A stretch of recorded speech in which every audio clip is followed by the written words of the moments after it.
Video number 3. And I'll be done for today. So, here is a race car. Good the hell away. Here's a race car I colored. And I actually wrote down the colors I used for it. This turned out really good.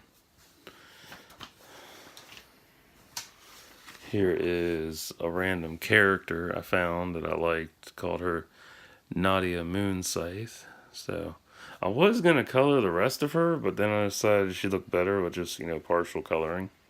So left it the way she was. Then there's Tapion.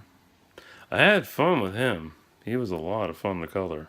He turned out really good. I didn't think I'd have all the colors for him, but Tapion turned out really good. So he's done. Fuck it. There's Super Saiyan Goku from when he was fighting Frieza.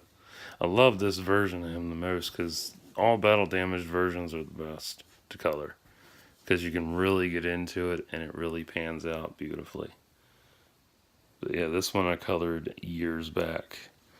So that's done. And then last but not least, we have Hiccup and Toothless from How to Train Your Dragon the game. So, that is all the coloring pages I am posting today. So, until next time, like and subscribe for thoughts and prayers.